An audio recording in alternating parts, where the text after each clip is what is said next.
नमस्कार दर्शक बंधु जय जगन्नाथ। ओडिशा रे प्लस टू छात्र छात्री मानक पई एक गुरुत्वपूर्ण सूचना रही। चलित वर्ष प्लस टू एग्जाम देवाक जाउथवा छात्र छात्री मानकर परीक्षा डेट रे परिवर्तन करिछि सीएचएससी ओडिशा। तेबे मार्च 11 तारिख रे हेबाकु थिबा परीक्षा को परिवर्तन करा जाई मार्च 23 तारिख करा जाईछि केवल ओडिया विषय को छाड़ी। जो मानकर की फास्ट लैंग्वेज ओडिया से मानकर मार्च 11 दिन परीक्षा हेबो, किंतु जो मानकर की फास्ट लैंग्वेज संस्कृत रहिछि, बेंगली रहिछि, उर्दू रहिछि तेबे सेमानकर एग्जाम डेट टी मार्च 23 तारिख को बदल करा जाईछि एवं जो एग्जाम टी मार्च 21 तारिख रे होई थांता सेही एग्जाम टी को परिवर्तन करा जाईछि मार्च 25 तारिख करा जाईछि।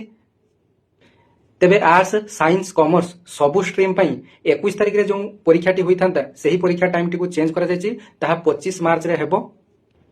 तेबे परीक्षा टाइम टी आपण मानकर सही समान रहइबो, केवल दुईटी तारीख रे डेट आपण मानको पई चेंज हिची। तेबे वीडियो टी अन्य मात्रा रे शेयर करिवे, प्लस 2 पिला मानको सहित शेयर करिवे। वीडियो टी पिला मानकर बापा मा देखुचंती किबा पिला माने निजे देखुचंती, वीडियो टी अन्य मात्रा रे शेयर करिवे। प्लस 2 पिला मानकर एग्जाम डेट रे परिवर्तन होईची। धन्यवाद। जय जगन्नाथ।